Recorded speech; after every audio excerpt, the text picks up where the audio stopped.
Hi friends, today recipe சேமியா கிச்சடி. வாங்க friends, எப்படி செய்யலான்னு பார்க்கலாம். சேமியாவை நல்லா வறுத்துக்கணும்.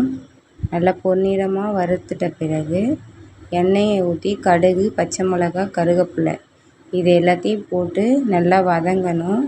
வதங்கிட்ட பிறகு ஒரு 2 பெரிய சைஸ் வெங்காயமும் ஒரு தக்காளியும் நறுக்கி அது கூட சேர்த்து நல்லா பொன்னிறமாக நல்லா வதங்கணும்.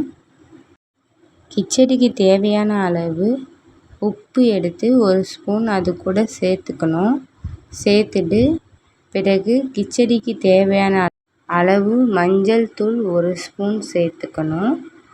காரத்தூள் 1 ஸ்பூன் சேர்த்துக்கணும். ஆச்சி மசாலா தூள் இருந்தால் சேர்த்துக்கலாம், இல்லைனா பிரியாணி மசாலா 2த்தில் எதுவாக இருந்தாலும் சேர்த்துக்கலாம். அதுதான் இந்த கிச்சடிக்கு டேஸ்ட்டு கொடுக்கும். பிரியாணி டேஸ்ட்டு வரணுன்னா இது சேர்த்தா தான் வரும். நல்லா வதங்கிட்ட பிறகு கிச்சடிக்கு தேவையான அளவு தண்ணீர் விட்டு கொஞ்ச நேரம் வெயிட் பண்ணணும். தண்ணீர் ஊற்றின பிறகு தண்ணி நல்லா கொதிக்கணும். நல்லா கொதித்து வந்த பிறகு சேமியாவை நம்ம இதில் கூட சேர்த்துக்கலாம். கொஞ்சமாக சேர்த்து கிளறி விடணும்.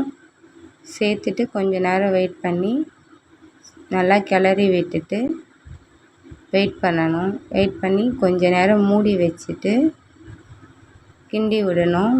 மறுபடியும் நல்லா தண்ணி சுண்டி வந்த பிறகு சுவையான சூப்பரான கிச்சடி சேமியா ரெடி ஆயிடுச்சு. வாங்க சாப்பிட்லாம். சூப்பரான கிச்சடி ரெடி.